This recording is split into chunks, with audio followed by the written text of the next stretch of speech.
نحمده ونصلي على رسوله الكريم أما بعد رب اشرح لي صدري ويسر لي أمري واحلل عقدة من لساني يفقهوا قولي۔ محترم سامعین کرام، السلام علیکم ورحمۃ اللہ وبرکاتہ۔ آج دینی رہنمائی کی 21ویں مجلس میں اعتکاف، زکوٰۃ اور روزے اور نماز وغیرہ کے متعلق چند ضروری مسائل جو پوچھے گئے ہیں ان کے جوابات عرض کیے جائیں گے۔ پہلا سوال یہ کیا گیا ہے کہ اگر لاک ڈاؤن کی وجہ سے مسجد میں کوئی شخص بھی اعتکاف کے لیے نہیں بیٹھ سکا تو اس کا کفارہ کیا ہوگا؟ تو اس بارے میں سمجھ لینا چاہیے کہ بہتر تو یہی ہے کہ ہر مسجد میں کوئی نہ کوئی آدمی اعتکاف میں بیٹھے، لیکن اگر ہر مسجد میں نہ ہو سکے تو محلے کی کسی ایک مسجد میں بھی اگر کوئی شخص اعتکاف کر لے گا تو سب کی طرف سے سنت کفایہ ادا ہو جائے گی۔ اور بعض حضرات نے تو یہ بھی لکھا ہے کہ پوری آبادی میں اگر ایک مسجد میں بھی اعتکاف ہو جائے تو سب کی طرف سے سنت ادا ہو جاتی ہے۔ اس لیے اگر کسی مسجد میں اتفاق سے کوئی شخص اعتکاف میں نہیں بیٹھا موجودہ حالات کی وجہ سے، تو وہاں کے رہنے والوں پر کوئی کفارہ وغیرہ واجب نہیں ہے۔ ویسے بھی یہ ایسا عذر ہے کہ اگر بالفرض کوئی ایسی بستی ہو کہ جہاں پر مطلقاً اعتکاف پر پابندی لگا دی گئی ہو حکومت کی طرف سے، تو اس پابندی کی وجہ سے انشاءاللہ وہاں کے رہنے والوں پر اعتکاف چھوڑنے کا کوئی گناہ لازم نہ ہوگا۔ اعتکافی سے متعلق ایک سوال کیا گیا ہے کہ اگر معتکف شخص قریبی استنجا خانے کے بجائے کچھ دور جا سکتا ہے یا نہیں؟ اگر بلا وجہ جائے گا تب تو یہ ٹھیک نہیں ہے۔ بلا وجہ کا مطلب یہ ہے کہ قریب میں اچھا خاصا استنجے کا انتظام ہے، صاف ستھرا بھی ہے، اس کی طبیعت کے موافق بھی ہے، پھر بھی چھوڑ کر کے دور جا رہا ہے تو یہ تو صحیح نہیں ہے۔ لیکن اگر کوئی وجہ ہے، مثلاً قریب میں استنجے میں صفائی ستھرائی اچھی نہیں ہے جو اس کے مزاج کے موافق نہیں ہے، یا اس کی ایسی عادت بنی ہوئی ہے کہ یہ اپنے گھر کے علاوہ پوری طرح اطمینان سے فارغ نہیں ہو پاتا، تو اس طرح کی اگر کوئی وجہ ہو تو وہ دور بھی جا سکتا ہے اور اپنے گھر بھی جا سکتا ہے، وہاں سے فارغ ہو کر کے آ سکتا ہے۔ شریعت میں اس میں کوئی حرج نہیں ہے۔ اور گھر آتے جاتے اگر چلتے چلتے کوئی بات چیت بھی کر لے تو اس سے بھی اعتکاف پر کوئی فرق نہیں پڑتا۔ بعض لوگ یہ سمجھتے ہیں کہ اگر استنجے وغیرہ کے لیے جاؤ تو بالکل چپ رہو آتے جاتے، تو یہ چپ رہنے کا کوئی حکم اعتکاف کے لیے لازم نہیں ہے۔ ہاں، بلا ضرورت بات چیت نہ کریں، رک کر کے بات چیت نہ کریں، چلتے پھرتے آتے جاتے کوئی بات ہو جائے تو وہ اعتکاف کے منافی نہیں ہے۔ اعتکافی سے متعلق ایک اور سوال ہے کہ اگر مسجد کے اندر سے اوپر چھت میں جانے کا راستہ ہے مسجد میں، تو معتکف اوپر جا سکتا ہے یا نہیں؟ جی ہاں، اگر شرعی حدود میں زینہ بنا ہوا ہے اور اس سے کوئی شخص معتکف نیچے سے اوپر یا اوپر سے نیچے آئے تو اس میں کوئی حرج نہیں، البتہ باہری زینے کا استعمال اعتکاف والا شخص نہ کرے۔ ایک سوال یہ ہے کہ کوئی عورت روزانہ مغرب سے سحری تک اعتکاف کی نیت کرے اور افطار اپنے معتکف میں کرے، تو کیا اس کے لیے سحری بھی اپنے معتکف میں کرنا ضروری ہے، یا گھر کے افراد کے ساتھ معتکف کے علاوہ بھی افطار کر سکتی ہے اور سحر کر سکتی ہے؟ یہ جو عورت ہے جس نے مغرب سے سحری تک اعتکاف کی نیت کی ہے، اس کا اعتکاف مسنون نہیں ہے بلکہ نفلی اعتکاف ہے، اور اس طرح کے نفلی اعتکاف کا حکم یہ ہوتا ہے کہ جب اپنی جگہ سے اٹھ کر باہر جائے گی تو وہ اعتکاف آٹومیٹک ختم ہو جائے گا۔ اب جب دوبارہ آئے گی پھر نیت کرے گی، پھر شروع ہوگا۔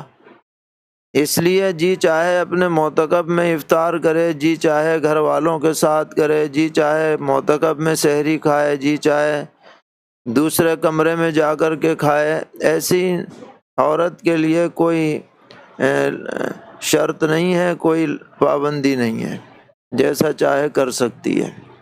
البتہ اگر مسنون اعتکاف 10 روزہ ہو باقاعدہ تو اس میں مسلسل اپنے معتکف ہی میں رہنا ہوگا، یا جس کمرے کو اس نے معتکف بنایا ہے اسی کے اندر اسے اپنا سارا کام کرنا ہوگا۔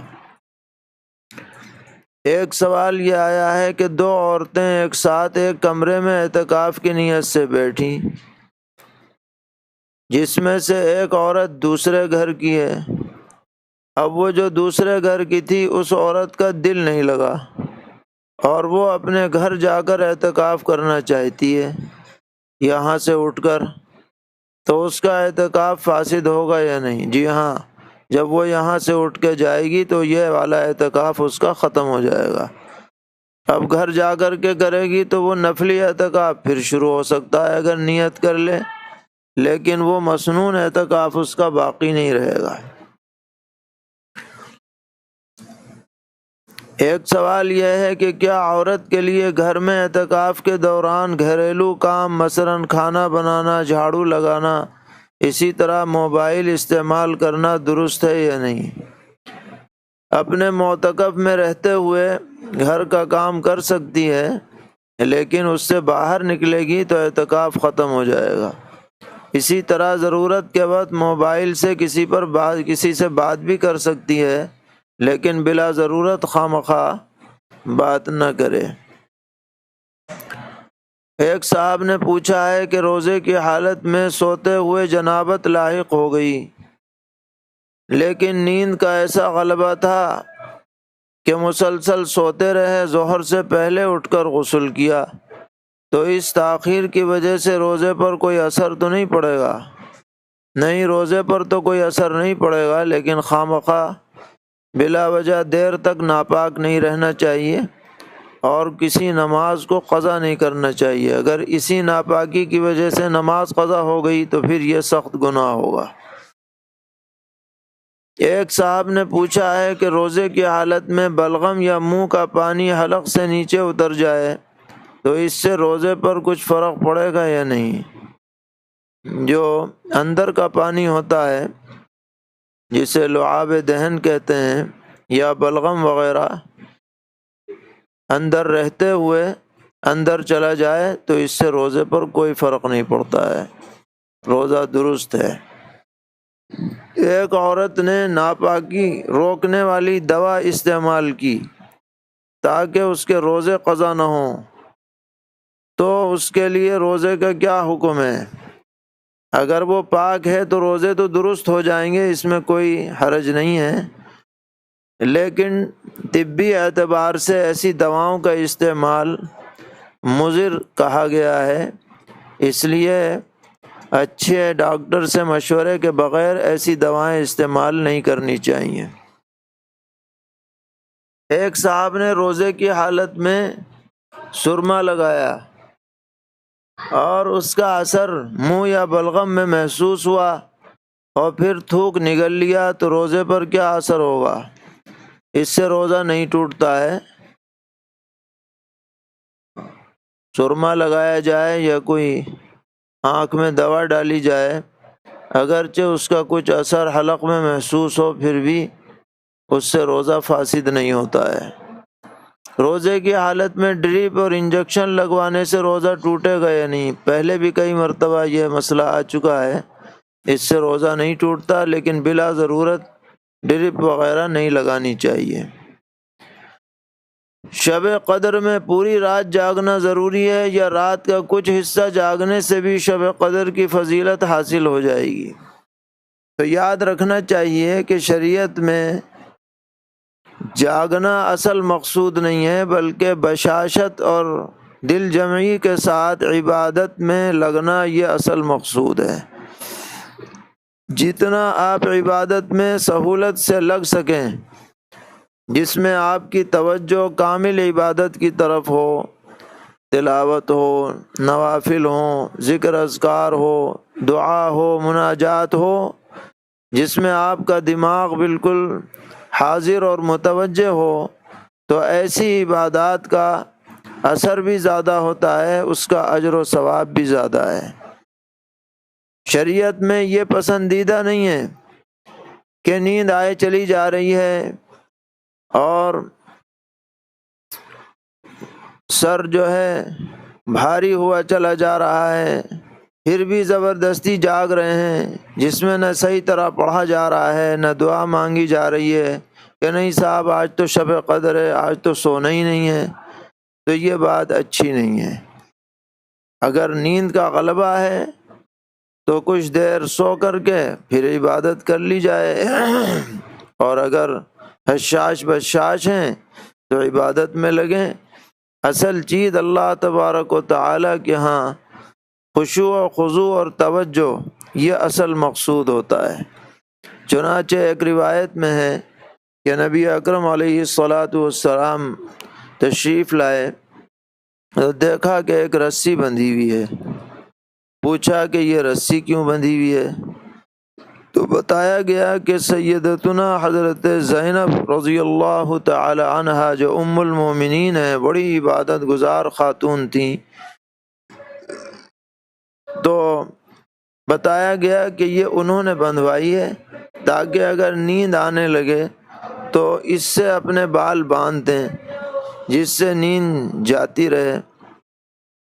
تو پیغمبر علیہ السلام نے اس رسی کو ہٹوا دیا اور فرمایا کہ یہ کیا طریقہ ہے؟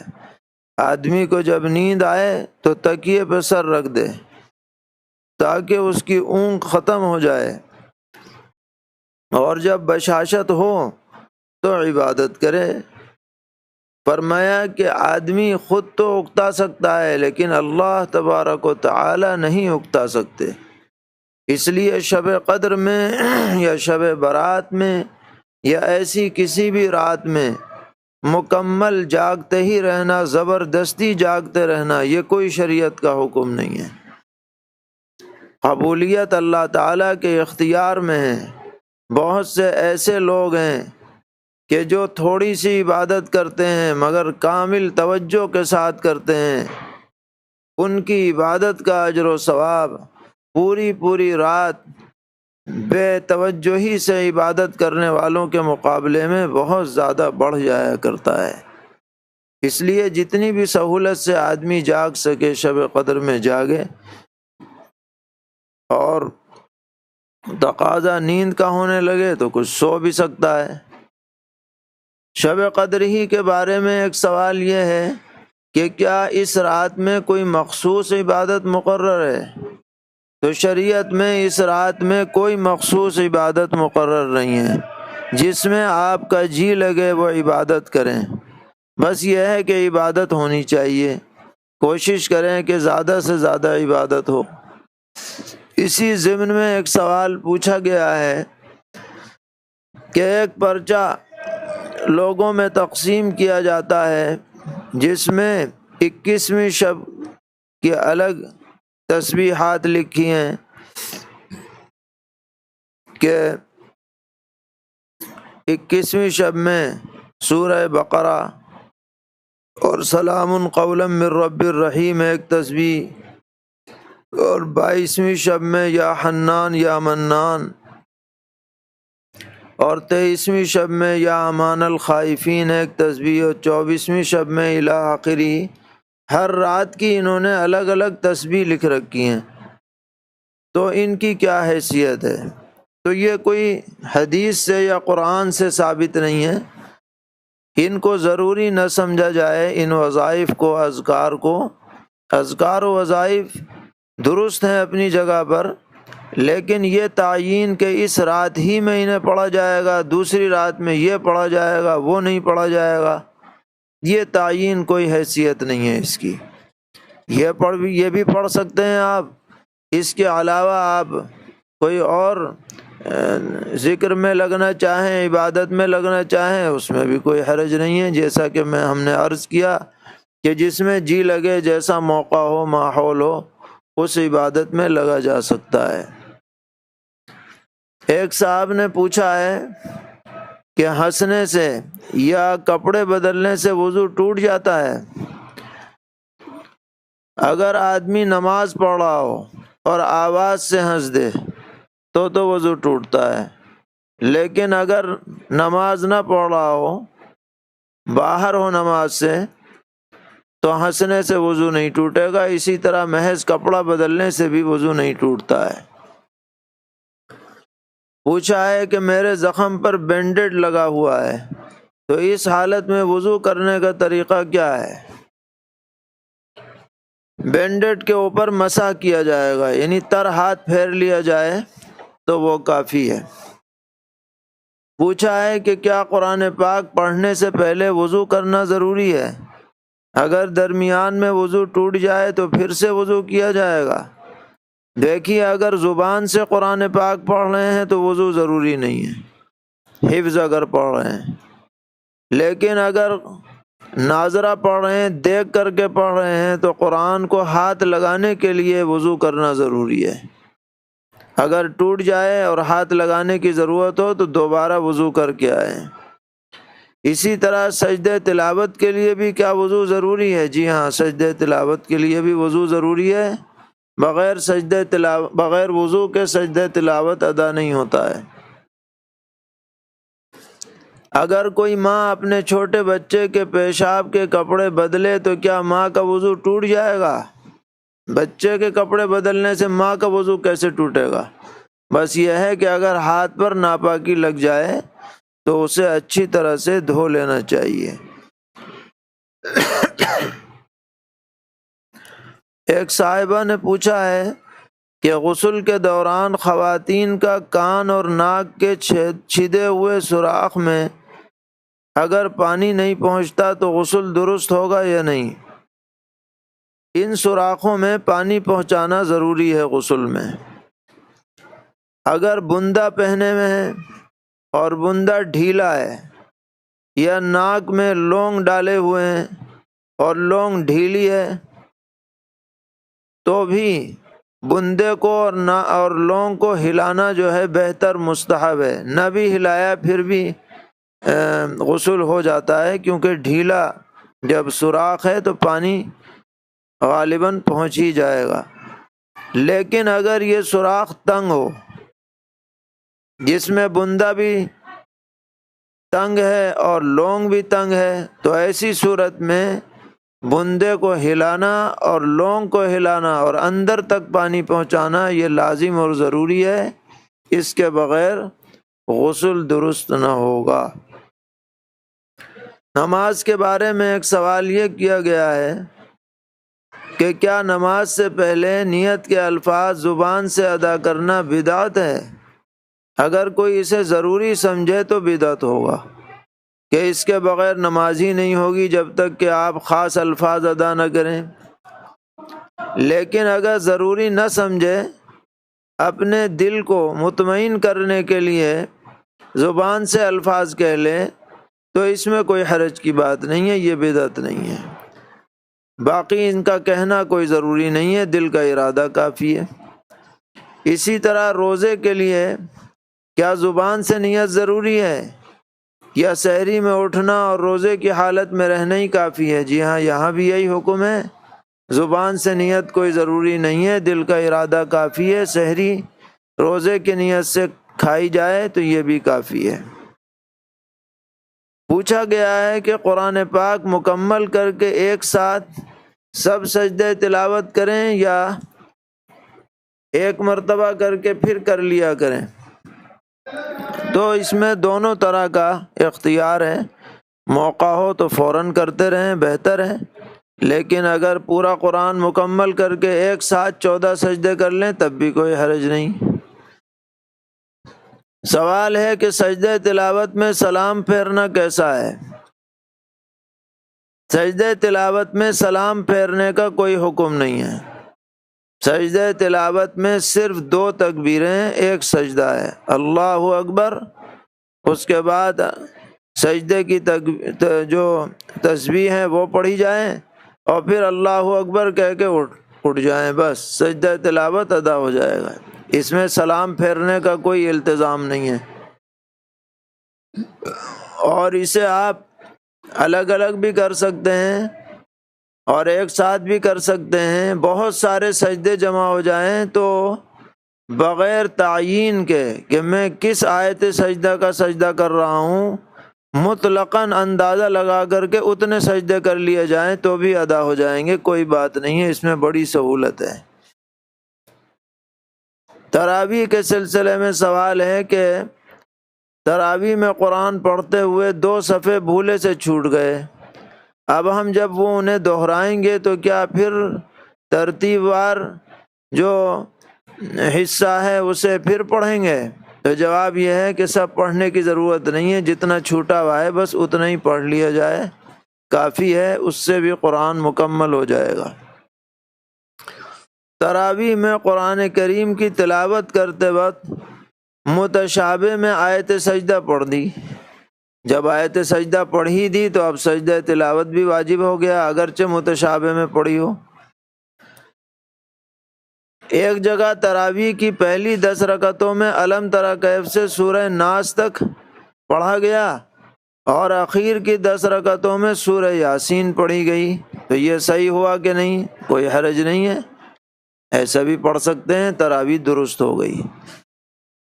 تراویح میں امام صاحب دوسری رکعت میں تشہد کے بعد تشہد میں بیٹھنے کے بجائے تکبیر کہتے ہوئے کھڑے ہونے کے قریب ہو گئے، یاد آنے پر پھر تکبیر کہتے ہوئے بیٹھ گئے اور نماز مکمل کر دی۔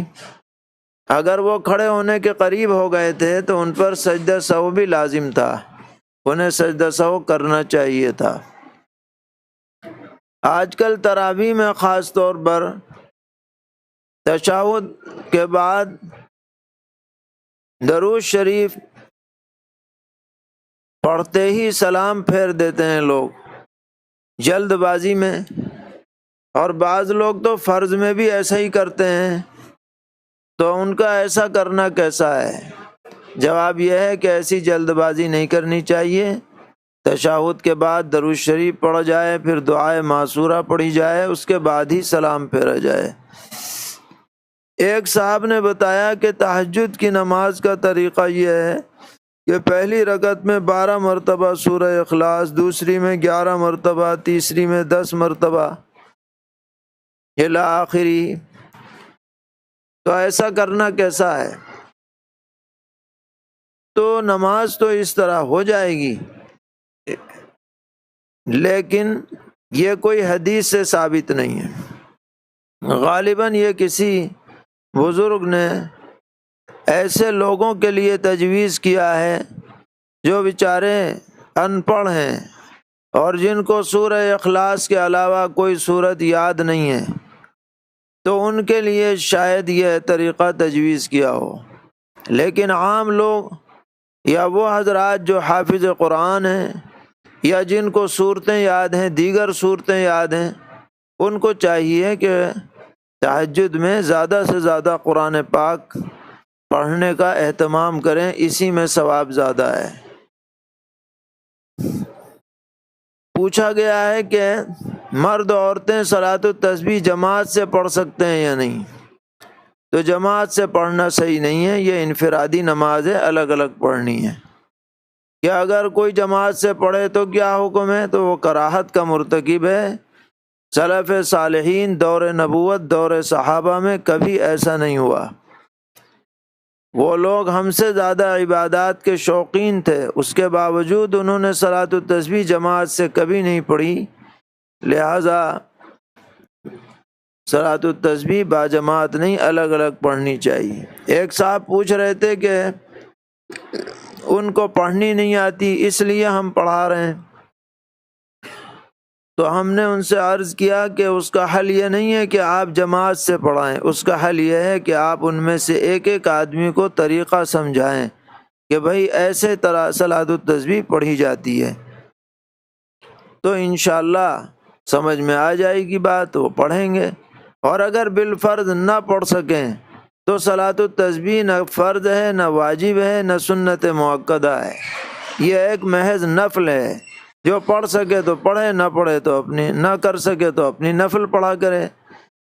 انہی لوگوں کے لیے ہے جو سنت شریعت کے مطابق اسے پڑھ سکتے ہیں۔ ایک سوال یہ آیا ہے کہ 4 رکعت والی نماز میں اخیر کی 2 رکعتوں میں امام کے پیچھے قرأت نہیں ہوتی، لیکن اگر ہم یہی نماز تنہا پڑھیں تو کیا اخیر کی 2 رکعتوں میں قرأت کی جائے گی؟ اگر ہم تنہا فرض نماز پڑھیں گے تو اخیر کی 2 رکعتوں میں سورہ فاتحہ پڑھنا ہے، سورت نہیں ملانی ہے۔ لیکن اگر نفل نماز پڑھ رہے ہیں یا سنت مؤکدہ پڑھ رہے ہیں تو 4 رکعت میں سورہ فاتحہ بھی پڑھی جائے گی، ساتھ میں سورت بھی ملائی جائے گی۔ فجر کی نماز میں امام صاحب نے سرًا سورہ فاتحہ شروع کی، 2 آیتیں پڑھ کر ان کو یاد آیا تو تیسری آیت سے انہوں نے جہراً شروع کر دی، تو نماز درست ہوئی یا نہیں؟ نماز درست ہو گئی۔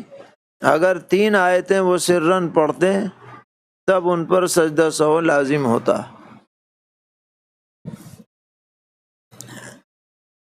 ایک سوال یہ ہے کہ نماز سے فراغت کے بعد کیا مصلی سمیٹنا ضروری ہے؟ یہ کوئی شرعاً لازم یا واجب نہیں ہے، بس یہ ایک آداب میں سے ہے۔ اگر سمیٹ لیں تو اچھا ہے، تاکہ ناپاکی وغیرہ سے بچے اپنے گندے پیر اس پر نہ رکھ دیں۔ اس لیے پوچھا ہے کہ اگر نہیں سمیٹا تو شیطان نماز پڑھتا ہے؟ یہ سب بے پر کی باتیں ہیں، ان کا کوئی اعتبار نہیں۔ زکوٰۃ کے متعلق سوال ہے کہ ضرورت مند سگے بھائی بہن کو زکوٰۃ دی جا سکتی ہے یا نہیں؟ جی ہاں، اگر کوئی ضرورت مند ہو، بھائی بہن کو بھی دے سکتا ہے، بہن بھائی کو بھی دے سکتا ہے، جبکہ وہ مستحق زکوٰۃ ہوں، سادات میں سے نہ ہوں، صاحب نصاب نہ ہوں، تو زکوٰۃ دیں، ضرور دیں، اس سے ڈبل ثواب ملے گا، ایک زکوٰۃ دینے کا اور ایک صلہ رحمی کا انشاءاللہ۔ اور اگر وہ پڑوسی بھی ہیں تو پھر ایک پڑوسی کا حق ادا کرنے کا بھی ثواب ملے گا انشاءاللہ۔ لاک ڈاؤن کی وجہ سے ایسے پریشان لوگ کہ جن کی اولادیں جوان ہیں، ان کو زکوٰۃ دے سکتے ہیں یا نہیں؟ جی ہاں، اگر وہ مستحق زکوٰۃ ہیں تو ضرور انہیں زکوٰۃ دی جا سکتی ہے۔ لڑکی کی شادی کے لیے جمع شدہ 2.25 تولہ سونا اور 10,000 روپے نقد، یہ مقدار ایسی ہے کہ اگر اس کی سب کی قیمت لگائی جائے تو چاندی کے نصاب کو پہنچ جائے گی، اس لیے زکوٰۃ لازم ہوگی۔ ہمارے پاس 2.5 لاکھ روپے کی زمین ہے جسے ہم نے فروخت کرنے کی نیت سے خریدا ہے، اور اس پر 1 سال گزر چکا ہے، تو اب اس کی زکوٰۃ اس وقت ادا کی جائے گی یا جب اس کو فروخت کیا جائے جب ادا کرنی ہوگی؟ اس کی زکوٰۃ آپ پر ابھی بھی لازم ہے۔ اندازہ لگا لیجئے اب کتنی قیمت ہے اس کی، تو جتنی قیمت اندازے سے لگے اس پر زکوٰۃ ادا کی جائے گی۔ ایک بڑا اہم سوال ہے جس کا تعلق ہماری معاشرت سے ہے کہ غصے پر قابو پانے کا کیا طریقہ ہے؟ تو اس بارے میں نبی اکرم صلی اللہ تعالی علیہ وسلم نے احادیث شریفہ میں مختلف ہدایات فرمائی ہیں۔ پہلی ہدایت یہ ہے کہ جب کسی کو غصہ آئے تو اعوذ باللہ من الشیطان الرجیم پڑھے۔ پیغمبر علیہ السلام نے ایک آدمی کو دیکھا کہ غصے میں لال پیلا ہو رہا ہے، تو آپ نے فرمایا کہ میں ایک ایسا کلمہ جانتا ہوں کہ یہ اگر اسے پڑھ دے تو اس کی کیفیت جاتی رہے، اور پھر آپ نے فرمایا اعوذ باللہ من الشیطان الرجیم پڑھیں۔ دوسری ہدایت آپ نے فرمائی کہ وضو کرو، کیونکہ غصے سے ایک طرح کی آگ آدمی میں پیدا ہوتی ہے، اس کو ٹھنڈا کرنے کے لیے پانی کی ضرورت ہے۔ تیسری ہدایت آپ نے فرمائی کہ اگر کھڑے ہو تو بیٹھ جاؤ، بیٹھے ہو تو لیٹ جاؤ، تو ان پر عمل کیا جائے گا تو انشاءاللہ غصے میں کمی آئے گی۔ اس کے علاوہ ایک تجربے کی بات یہ ہے کہ جس پر غصہ ہوا جائے یا آ رہا ہو اس کے سامنے سے آدمی ہٹ جائے یا اسے اپنے سامنے سے ہٹا دے۔ اس کے علاوہ ہمیں یہ سمجھنا ہے کہ ہم اپنے کو دوسروں سے کمتر سمجھیں تو انشاءاللہ غصے کا سلسلہ بند ہو جائے گا، اور یہ جو روز روز آدمی گرم ہوتا ہے اس میں کافی فرق پڑ جائے گا۔ بہتر ہے کہ کسی صاحب نسبت بزرگ سے اپنے کو وابستہ کریں تاکہ ایسے اخلاقی امراض سے ہماری حفاظت رہے۔ اللہ تعالی ہم سب کو توفیق عطا فرمائیں۔ وصلی اللہ تعالی علی خیر خلقہ محمد وآلہ وصحبہ اجمعین برحمتک یا ارحم الراحمین۔